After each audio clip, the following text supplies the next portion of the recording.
अधिक मोह का धन और वासनाओं का धन, मैं का धन, दौलत का धन इकट्ठा करने पर सर्वनाश हो जाएगा, कोई बचा नहीं सकता। बाप का साथी बेटा नहीं, बेटा का साथी बाप नहीं, गुरु का साथी चेला नहीं, चेला का साथी गुरु नहीं। गुरु जी को बनाया, कहाँ जा रहे हो? गुरु जी बनाने जा रहे हैं। अरे गुरु जी तो पहले से बने हुए, तू क्या बनाएगा? तू क्या बनाएगा? जब गए गुरु जी को बनाने के लिए तो जैसे तैसे गुरु जी का बड़ा समय काटा, लाइन पाए, टेक पाए। अब गया शिष्य गुरु बनाने, अब ले गया बादाम किशमिश छुआरे, पता नहीं, हम तो नहीं खाते हैं, हमें तो डायबिटीज, हम खा ही नहीं सकते, पहले से डायबिटीज हो गई, खाते नहीं। 800 900 1000 रुपए की बर्फी लेके गए, लो गुरु जी ये आपके लिए लाया हूं, 1000 रुपए किलो आई है। गुरु ने कहा ऐसा शिष्य आया है, ये तो डूबा हुआ है और मुझे भी उसी में डुबाना चाहता है। अगर वास्तव में गुरु है तो ऐसी दहाड़ मारेगा, ऐसी दहाड़ मारेगा, मिठाई का डब्बा लेके भाग जाएगा। फिर वो बाटे क्यों? वो जानता है ऐसा शिष्य बनाया तो ये तो रसाताल में है ही, और मुझे भी रसाताल में जाना पड़ेगा, ऐसा होता है। फिर हम उसे दुश्मन मानने लगते हैं। कोई चर्चा भी चले कि भला, अरे बाइयाद आदमी है, बेकार है, क्रोधी है, घमंडी है, अहंकारी है, अपनी बीमारी जो लगी है वो बताने को तैयार नहीं है, उल्टा बोल रहा। तो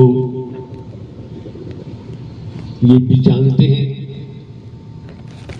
राम जी को मानो, लेकिन राम की बात पहले मानो। श्री कृष्ण जी को मानो, उनकी बात पहले मानो। शंकर जी को मानो, उनकी बात पहले मानो। ब्रह्मा जी को मानो, उनकी बात पहले मानो। देवी दुर्गा को मानो, उनकी बात पहले मानो। अब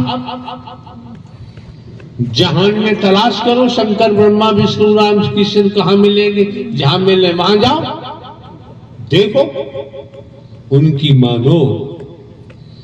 गुरु जी बनाए हैं तो गुरु जी को मानो, उनकी बात पहले मानो। जब आप लोग इस मानो मंगल मिलन सद्भावना समागम में पहुंचे हैं, आपका कर्तव्य बनता है। वैसे नहीं आए, वैसे नहीं आए, अतीत से वर्तमान, वर्तमान से भविष्य। संस्कार कर्मों से बनते हैं, अब कर्मों से बनते हैं। संस्कारों के कारण हरिद्वार पर आपका आगमन हुआ है। क्यों? जमाने में जाओ, किसी न किसी रूप में जब पर्दा हटेगा तो पता चल जाता है।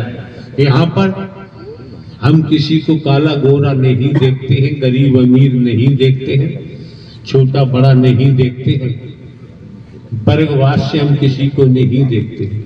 यहाँ तक कि आप मानो मत मानो, आगे ये बात कहनी पड़ती है, हम नर नारी भी नहीं देखते। वो कतरा हमारे पास है ही नहीं। आप क्या देख रहे हैं तो आप जाने, आपकी मर्जी है।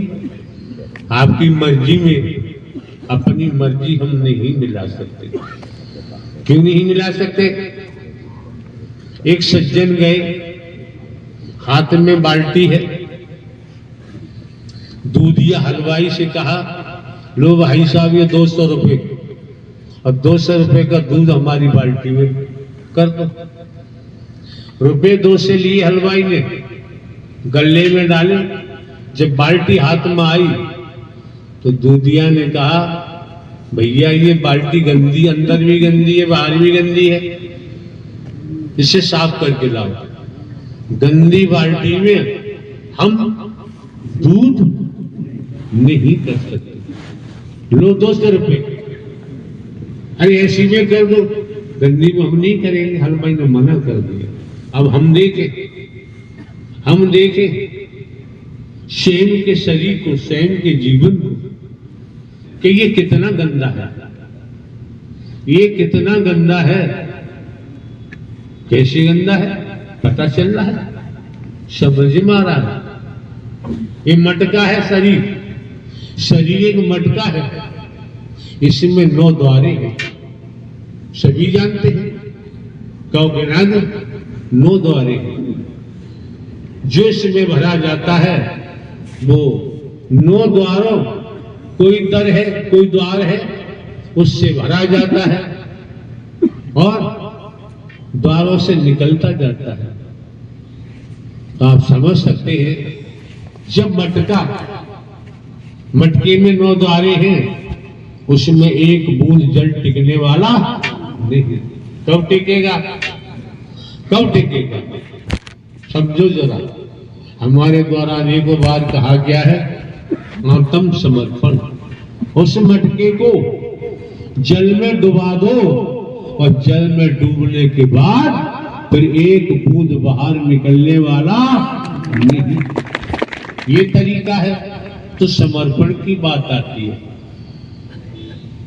वैदिक काल का इतिहास बताता है, आज भी चित्रों में हनुमान जी को किसी ने देखा तो नहीं, उस समय उनका क्या रूप स्वरूप होगा। लोग तो अपनी नाना प्रकार की भाषा बोलते रहते हैं, बातें करते रहते हैं, कोई लंगूर भी कह देता, पता नहीं क्या क्या कह देता है। ये दुनिया है, ये संसार कह देता है, देखा नहीं। लेकिन जब चित्र आप देखेंगे, दोनों हाथ यो हनुमान जी के, वो अपने हृदय में राम सीता की मूर्ति दिखाते हैं। तो महात्मा जी आपके सम्मुख खड़े हैं, इन्होंने कहां से आगमन किया ये तो ही जाने।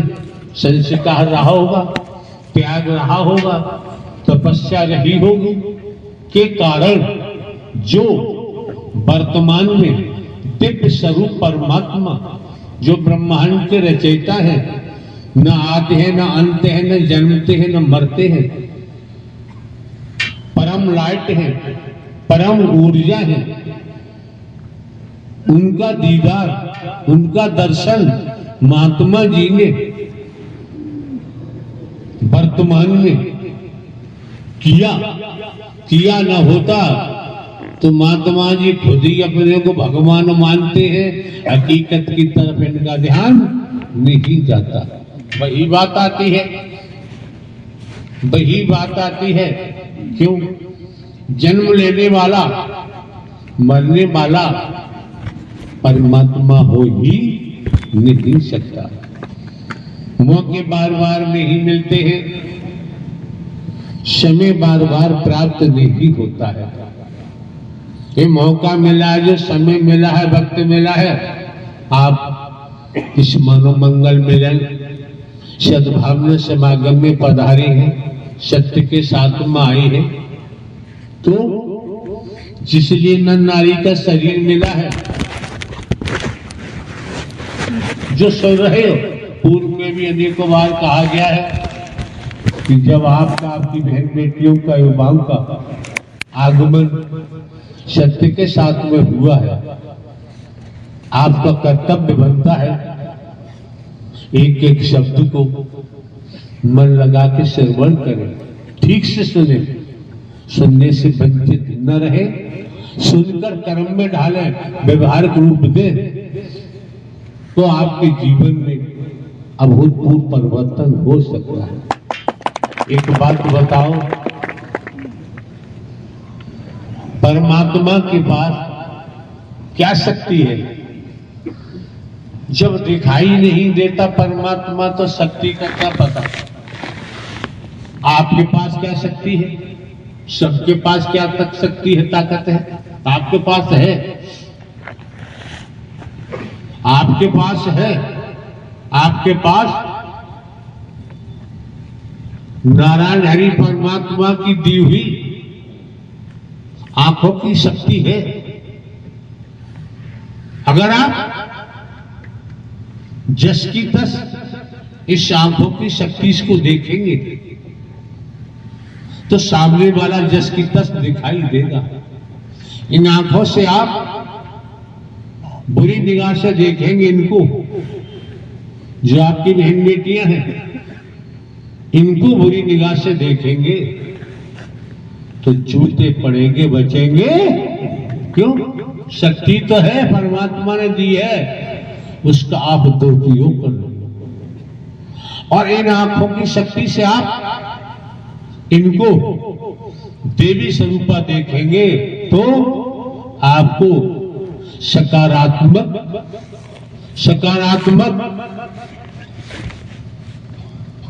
आशीष मिलेगा। दोष इन आंखों में नहीं है, दोष आंखों में नहीं है। आंखों की शक्ति आपको मिली हुई है, लेकिन आप आंखों की शक्ति का दुरुपयोग करेंगे तो दुर्गति को प्राप्त हो जाएंगे, और सदुपयोग करेंगे और चलते रहे तो जीवन धन्य हो जाएगा। सबके पास कानों की शक्ति है। इस हाड़ मास के पुतले में नारायण साकार हरि परमात्मा ने कानों की शक्ति दी है। हम आप सभी जानते हैं, अगर आप